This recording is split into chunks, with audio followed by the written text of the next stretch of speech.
नमस्कार मित्रांनो, मी स्वाती तोरसेकर एशा पृथ्वीमध्ये तुमचं स्वागत करते.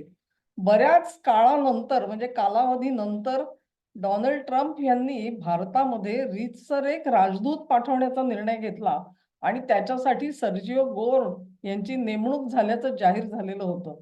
यानंतर या वर्षीच्या 14 जानेवारीला महाशयांनी राष्ट्रपतींकडे आपली कागदपत्र सादर केली. तो एक रीतरिवाज असतो, की नवा राजदूत जो असतो तो राष्ट्रपतींची भेट घेतो आणि मग तिथे त्यांना आपली कागदपत्र देतो आणि त्याचे रीतसर काम त्याच्यानंतर सुरू झाल्याचं समजलं जातं. सर्जिओ गोर साहेबांना म्हणजे ते ज्यावेळेला त्यांनी जेव्हा आपली कागदपत्र सादर केली, तेव्हा अमेरिकेचा राजदूत आहे त्याच्यासाठी स्वतंत्र कार्यक्रम पण करता आला असता. परंतु तसं काहीच झालं नाही. आणखी 4-5 देश होते.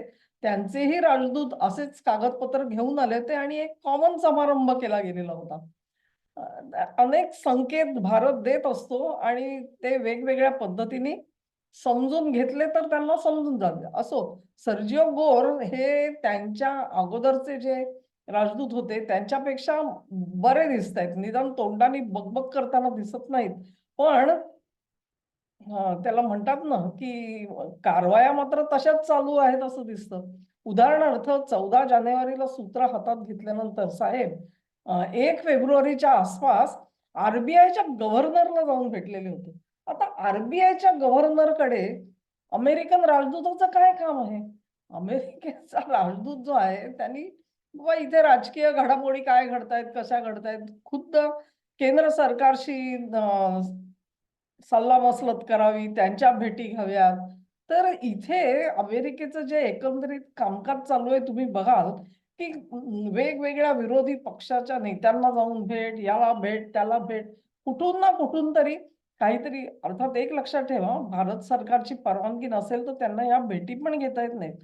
पण भारत सरकारने त्यांना कुठे रोखलेलं सुद्धा नाहीये.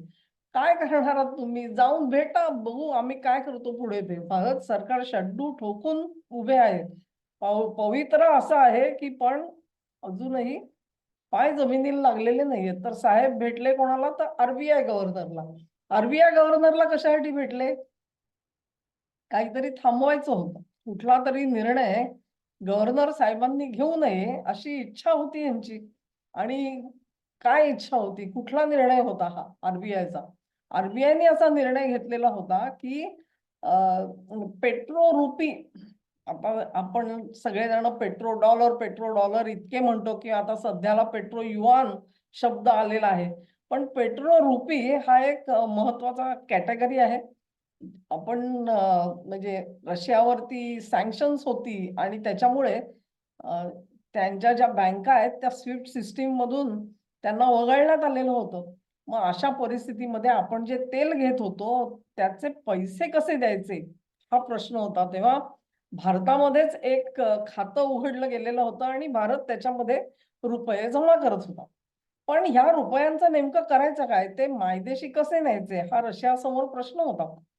तेव्हा भारताने एक सुचवलेलं होतं, की एक तर तुम्ही हे पैसे वापरा आणि आमच्या देशामध्ये तुमचं काही मॅन्युफॅक्चरिंग सुरू करायचं तर तुम्ही सुरू करू शकता.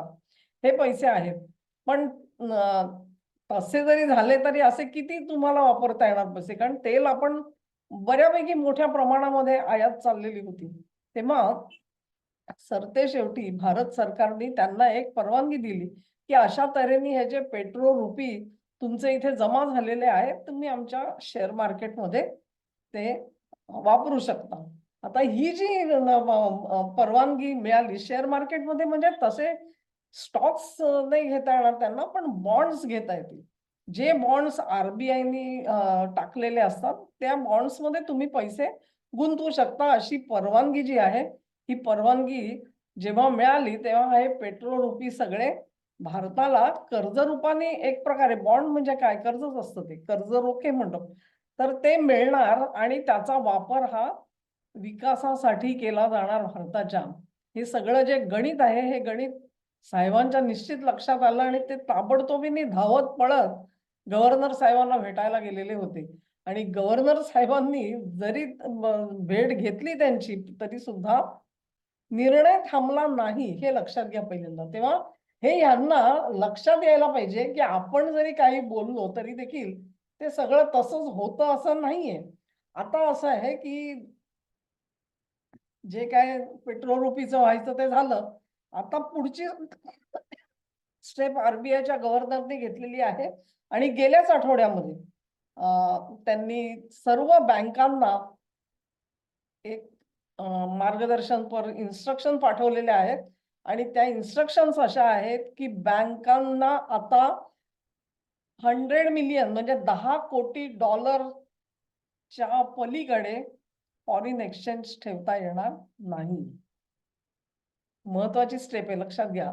सगळ्या ज्या ज्या ज्या बँकांना हे कळवण्यात आलेलं आहे त्यांना सगळ्यांना स्वतःकडे 10 कोटी डॉलर फक्त ठेवता येणार आहे. त्या पलीकडे फॉरेन एक्सचेंज ठेवायचा नाही. म्हणजे डॉलर रुपी एक्सपोजर जे आहे ते फक्त 10 कोटी पुरतं मर्यादित केलं गेलेलं आहे. ह्याचा अर्थ असा की आत्ताच्या घडीला बँकांकडे खूप मोठे रिझर्व्हस होते आणि हे सगळे रिझर्व्हस त्यांना आता कमी करावे लागणार आहेत. त्याची जी मुदत दिली गेली आहे ती 10 एप्रिल दिली गेलेली आहे. एका बाजूला आपण म्हणतो की भारताकडे जे फॉरेन एक्सचेंज रिझर्व्हस आहेत आपले, त्या रिझर्व्हस मधला खूप मोठा भाग जो आहे तो यापूर्वी डॉलरच्या रूपात असायचा. भारताने आता ते कमी कमी कमी करत आता जवळजवळ 25% पर्यंत आलंय असं म्हणतात. कदाचित या निर्णयाने आणखी कमी होईल. पण केवळ रिझर्व्ह बँकेकडचा रिझर्व्ह नाही तर आता बँकांकडे स्वतःकडे असलेलं चलन सुद्धा कमी करा. हा नुसता इशारा नाही दिला गेलेला, ही इन्स्ट्रक्शन दिली गेलेली आहे आणि ती बँकांवरती अनिवार्य आहे, बंधनकारक असणार आहे. तेव्हा हा महत्वाचा निर्णय जो आहे तो डॉलरचं भवितव्य काय हे दाखवण्याची दाट शक्यता आहे. एक तर म्हणजे डॉलरचं बाजार मूल्य काय असणार आहे ह्याच्यावरती प्रश्न उठवणारा हा एक निर्णय आहे. आणि नंबर 2 ची गोष्ट अशी की अमेरिकेने जर का खडूसपणा करून खुन्नस म्हणून भारतावरती काही जर का ऍक्शन घेण्याचा प्रयत्न केला तर हे डॉलर जे आहेत ते राहतील तुमच्या खात्यांमध्येच, पण त्यांचा आंतरराष्ट्रीय बाजारामध्ये जर का वापर करायला बंदी आली समजा, कल्पना करा तुम्ही. कारण कुठल्याही क्षणी काही होऊ शकतं. अमेरिकेमधलं प्रशासन जे आहे ते मैं इधर जाऊ या उधर जाऊ भरकटत भरकटत कुठेही जाऊ शकतात. तेव्हा असं जर का काही झालं तर नाहीतर बँकांकडे खूप मोठी लिक्विडिटी क्रायसिस होऊ शकतो. कारण प्रत्येक बँकेकडे डॉलर तर आहेत, पण ते डॉलर जर का कन्व्हर्टिबल नसतील म्हणजे त्यांना जेव्हा रुपये करून पाहिजेत ते जर का होणार नसेल तर फार मोठं संकट त्यांच्या समोरच उभं राहील. तेव्हा ह्याच्यातून बाहेर पडण्यासाठी म्हणून आरबीआयने 10 कोटी डॉलरची मर्यादा आखून दिलेली आहे. हा अत्यंत महत्वाचा निर्णय आहे आणि हा निर्णय तुम्हाला सांगण्यासाठी म्हणून हा व्हिडिओ केला. याचे 2 अर्थ जे आहेत तेही मी तुम्हाला सांगितलेत.